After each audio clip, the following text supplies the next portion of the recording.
Todo comenzó en una reunión de amigos. Éramos 5: Ana, Luis, Carla, Diego y yo. Era una noche de verano, calurosa y sin luna, perfecta para contar historias de terror. Pero no nos conformamos con eso. Diego, siempre el más atrevido, propuso hacer algo más interesante. Un ritual que había encontrado en internet. Se llamaba el juego de las velas. Las reglas eran simples. Necesitábamos 5 velas negras, un espejo grande y un cuarto completamente a oscuras. Cada uno de nosotros debía sentarse frente al espejo con una vela encendida y repetir una frase: invoco a quien esté del otro lado. Según el ritual, si algo respondía, la llama de la vela cambiaría de color. Al principio, todos nos reímos. Parecía una tontería, pero la curiosidad pudo más que nosotros. Preparamos todo en el sótano de la casa de Diego, donde la oscuridad era más densa. Encendimos las velas, nos sentamos en círculo frente al espejo y comenzamos. Invoco a quien esté del otro lado, dijimos al unísono. Nada pasó al principio, solo el crepitar de las velas y nuestras risas nerviosas. Pero entonces, la llama de la vela de Ana cambió. De un amarillo cálido, se volvió azul, luego verde y finalmente roja. Nos quedamos en silencio mirándonos incómodos. Fue entonces cuando escuchamos el primer golpe. Venía del espejo. Un golpe seco, como si alguien estuviera tocando el vidrio desde el otro lado. Todos nos alejamos, excepto Diego, que se acercó lentamente. Es solo un truco, dijo, pero su voz temblaba. Y entonces el espejo se rompió. No fue un rompimiento normal.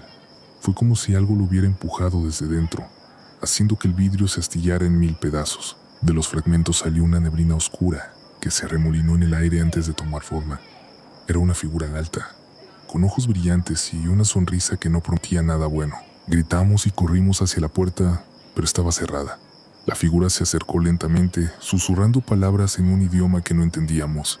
Diego intentó enfrentarla, pero fue inútil. La figura lo tomó y lo arrastró hacia el espejo roto. Lo último que vimos fue su mano, extendiéndose hacia nosotros, antes de que desapareciera por completo. Desde entonces, nada ha sido igual. Ana desapareció una semana después. Carla y Luis dejaron el pueblo, y yo sigo viendo la figura en los espejos. Sus ojos brillantes me observan, y su sonrisa me dice que no he escapado, que nunca escaparé. El juego de las velas no era un juego, y ahora es demasiado tarde para arrepentirse.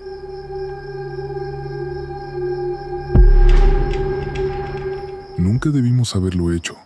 Lo sé ahora, pero en ese momento parecía una idea emocionante.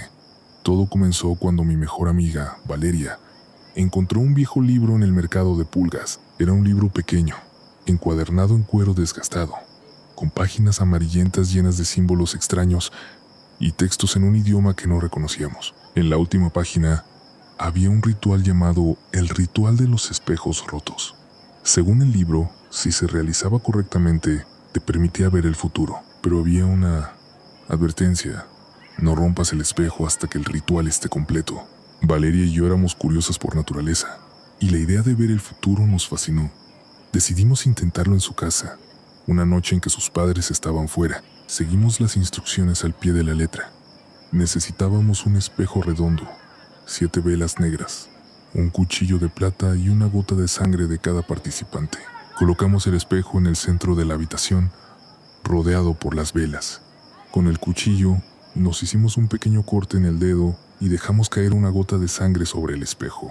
Luego, encendimos las velas y recitamos las palabras que estaban escritas en el libro. No entendíamos lo que decían, pero su sonido era inquietante, como si el idioma mismo estuviera vivo. Al principio no pasó nada, solo el crepitar de las velas y el sonido de nuestra respiración. Pero entonces, el espejo comenzó a empañarse, como si algo estuviera respirando sobre él. Y en ese vapor aparecieron imágenes. Eran borrosas al principio, pero poco a poco se volvieron más claras. Vi a Valeria en un hospital, con vendas en los brazos. Luego me vi a mí misma, corriendo por un bosque en la noche, con algo persiguiéndome. Las imágenes cambiaban rápidamente, mostrando escenas cada vez más aterradoras. Valeria gritó: «Basta, detén esto». Pero no sabíamos cómo. El libro no decía nada sobre cómo detener el ritual. Fue entonces cuando el espejo comenzó a agrietarse. No lo tocamos, pero las grietas se extendieron como arañas, hasta que el espejo se rompió en pedazos. Y entonces, Lo vimos. Algo salió del espejo. No era una figura clara, sino una masa oscura y retorcida, como si estuviera hecha de sombras y dolor. Se movía de manera antinatural, como si estuviera aprendiendo a usar un cuerpo que no era suyo. Valeria y yo retrocedimos, pero la cosa se acercó a ella primero, la tomó del brazo, y donde la tocó, su piel se volvió negra y se deshizo, como si estuviera siendo consumida. Grité y tomé el libro, buscando desesperadamente una manera de detenerlo. En la última página, en letras pequeñas que no habíamos notado antes, decía: si el espejo se rompe antes de tiempo, el precio será tu alma. Valeria gritaba mientras la cosa la arrastraba hacia los fragmentos del espejo. Intenté ayudarla, pero era demasiado tarde. La cosa la llevó al espejo, y con un sonido que nunca olvidaré, desapareció. Desde entonces he intentado olvidar lo que pasó, pero cada noche, cuando me miro en un espejo, veo su reflejo detrás de mí. Valeria está ahí, atrapada en ese lugar oscuro, con la cosa retorcida a su lado, y sé que no está sola. Hay otras figuras detrás de ella, otras almas que cayeron en la trampa del ritual. El libro todavía está en mi posesión, pero lo he escondido en un lugar donde nadie pueda encontrarlo, porque sé que si alguien más lo intenta, la cosa volverá, y esta vez podría ser yo quien pague el precio.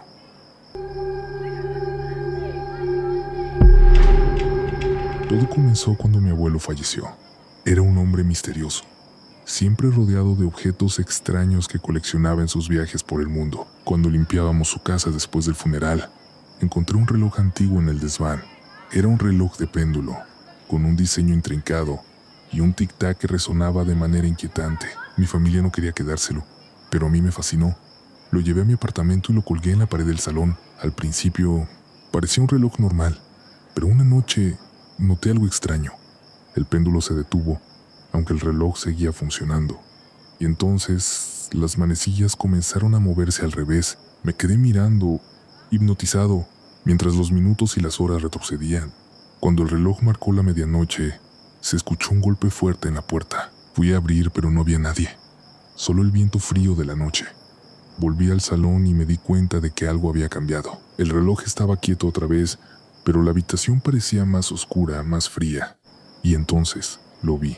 Una figura estaba sentada en mi sillón con la espalda hacia mí. No me atreví a moverme, pero la figura giró lentamente la cabeza. Era mi abuelo, pero no como lo recordaba. Su rostro estaba pálido y demacrado, y sus ojos eran dos huecos vacíos. ¿Por qué lo tocaste?, susurró con una voz que no era la suya. No debiste tocarlo. Grité y corrí a mi habitación, cerrando la puerta con llave. Pasé la noche temblando, escuchando el tic-tac del reloj que resonaba en toda la casa. Al día siguiente, intenté deshacerme de él. Lo llevé a un anticuario, pero el dueño se negó a tomarlo. Ese reloj está maldito, dijo. No quiero tener nada que ver con él. Decidí tirarlo al río, pero cuando llegué a casa, el reloj estaba colgado en la pared, como si nunca lo hubiera movido. Y entonces, las cosas empeoraron. Cada noche el reloj retrocedía, y cada noche mi abuelo aparecía. A veces estaba en el sillón, otras veces en la cocina o al pie de mi cama. Sus advertencias se volvieron más urgentes.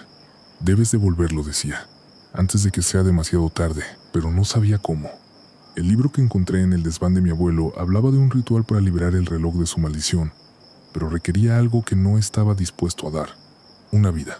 No podía hacerlo, así que intenté ignorarlo. Pero cada noche, el reloj retrocedía más y mi abuelo se acercaba más a mí, hasta que una noche no pudo retroceder más. El reloj se detuvo en una fecha, el día de mi nacimiento, y entonces lo entendí. El reloj no estaba retrocediendo el tiempo, estaba reclamando el mío. Ahora, cada vez que miro el reloj, veo mi reflejo envejecer rápidamente. Sé que no tengo mucho tiempo. El reloj me está consumiendo, y cuando llegue a cero, seré como mi abuelo, una sombra atrapada en su maldición.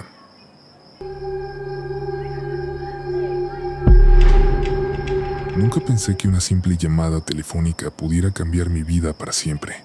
Todo comenzó una noche como cualquier otra. Estaba en mi apartamento, viendo una película, cuando el teléfono sonó. Era tarde, casi las 3:30 am, y no reconocí el número. Decidí no contestar, pero el teléfono siguió sonando. 1, 2, 3 veces.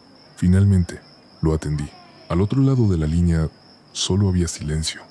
¿Hola?, dije, sintiendo cómo el nerviosismo se apoderaba de mí.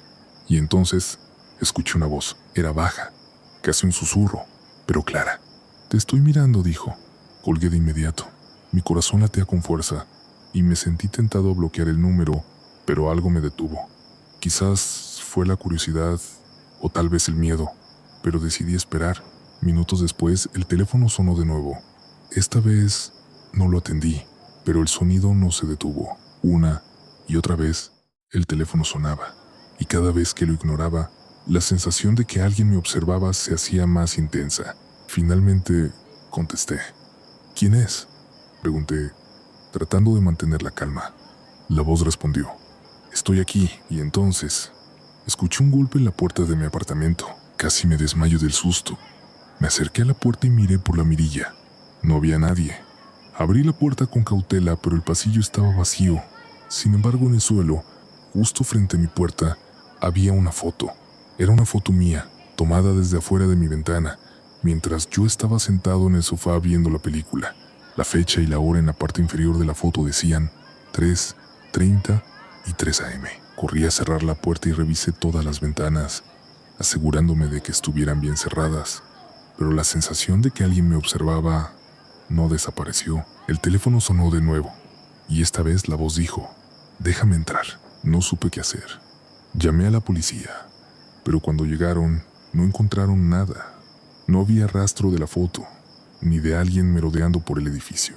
Me dijeron que probablemente era una broma pesada, pero yo sabía que no era así. Desde entonces las llamadas no han parado, siempre a las 3:30 y 3 a.m. A veces, la voz dice cosas que solo yo podría saber. Otras veces, solo escucho risas. Y cada noche encuentro una foto nueva en mi puerta. Fotos de mí en mi apartamento, haciendo cosas que solo hago cuando estoy solo. He intentado cambiar de número, mudarme, incluso deshacerme del teléfono, pero nada funciona. Las llamadas siempre encuentran la manera de llegar. Y lo peor es que, últimamente, las fotos ya no son solo de mí, son de otras personas, personas que conozco, y siempre están acompañadas de un mensaje: «Pronto será su turno». No sé quién o qué está detrás de esto, pero sé que no puedo escapar. Las 3:30 y 3 a.m. se han convertido en mi hora más temida, porque sé que cuando el teléfono suene, alguien más estará en peligro, y yo no puedo hacer nada para evitarlo.